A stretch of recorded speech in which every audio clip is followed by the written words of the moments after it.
നമ്മളിന്ന് ചെയ്യാൻ പോകുന്നത് ഞണ്ട് കറിയാണ്. അതിനുവേണ്ടി നമ്മൾ ഞണ്ട് ക്ലീൻ ചെയ്ത് വെച്ചിട്ടുണ്ട്. ഞണ്ട് കറി വെക്കാൻ വേണ്ടിയിട്ട് നമ്മളൊരു മൺചട്ടി എടുത്ത് വെച്ചിട്ടുണ്ട്. അതിലേക്ക് നമുക്ക് വെളിച്ചെണ്ണ ഒഴിക്കാം. മൺചട്ടി ചൂടായിട്ടുണ്ട്. അതിലേക്ക് നമുക്ക് കുറച്ച് വെളിച്ചെണ്ണ ഒഴിച്ചു കൊടുക്കാം.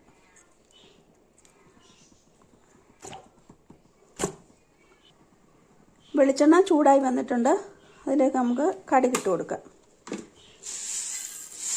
കുറച്ച് കടുക് നമ്മൾ ഇട്ട് കൊടുത്തിട്ടുണ്ട്. കടുക് പൊട്ടി തുടങ്ങിയിട്ടുണ്ട്. ഇനി നമുക്കിതിലേക്ക് 3 ഇടത്തരം സവാള അരിഞ്ഞത് നമുക്ക് ചെറുതായിട്ട് കട്ടി കുറച്ച് അരിഞ്ഞത് നമുക്ക് ഇട്ട് കൊടുക്കാം.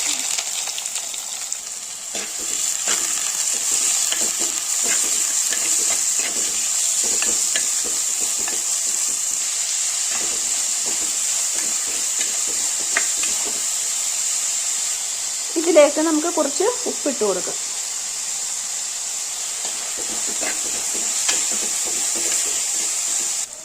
സവാള വഴണ്ടി വന്നിട്ടുണ്ട്. ഇനി നമുക്കിതിലേക്ക് വെളുത്തുള്ളി ഇഞ്ചിയും ചെറുതായിട്ട് അരിഞ്ഞത് ഇടാം. ഞാൻ എടുത്തേക്കുന്നത് ഒരു വെളുത്തുള്ളിയാണ്, ഒരു കഷ്ണം ഇഞ്ചിയാണ്.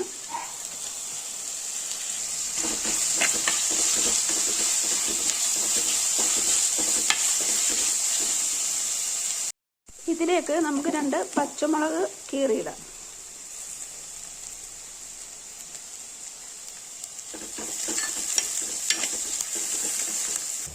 സവാളയൊക്കെ നല്ല ബ്രൗൺ കളറായിട്ടുണ്ട്. ഇനി നമുക്കിതിലേക്ക് ഒരു തക്കാളിക്ക പഴം അരിഞ്ഞത് ഇടാം. ചെറിയ കഷ്ണങ്ങളായിട്ടാണ് നമ്മൾ അരിഞ്ഞത്. അതിലേക്ക് ഇടാം.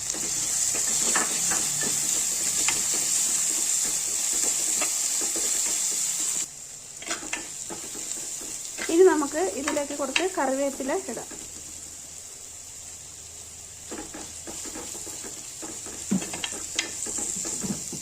ഇതെല്ലാം നന്നായിട്ട് വഴണ്ടിട്ടുണ്ട്. ഇനി നമുക്ക് ഇതിലേക്ക് മസാലകൾ ഇടാം. 3 സ്പൂൺ മല്ലിപ്പൊടി ഇടാം.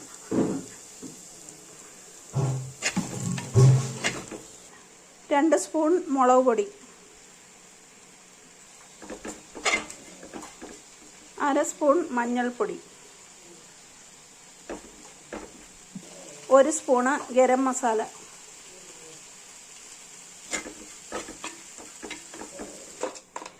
ഇനി നമുക്ക് ഇതിലേക്ക് ഞണ്ട് ക്ലീൻ ചെയ്ത് വെച്ചത് ഇടാം.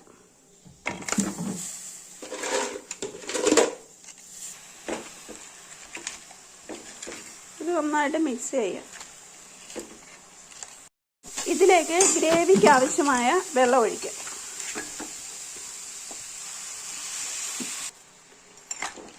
ഇനി നമുക്ക് ഇതിലേക്ക് ആവശ്യമായ ഉപ്പിടാം. നമ്മൾ ആദ്യം കുറച്ച് ഉപ്പിട്ടിട്ടുണ്ടായിരുന്നു. നമുക്ക് ആവശ്യമായ ഉപ്പിടാം.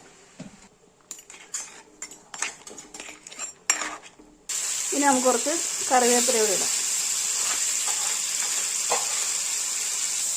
ഇനി നമുക്കിത് അടച്ചു വെച്ച് വേവിക്കാം. കറി ഒന്ന് തിളച്ച് വന്നിട്ടുണ്ട്. ഇനി നമുക്ക് തീ കുറച്ചിട്ട് വേവിക്കാം. ഞണ്ട് കറി നന്നായിട്ട് വെന്തിട്ടുണ്ട്. ഇനി നമുക്ക് ഗ്യാസ് ഓഫാക്കാം.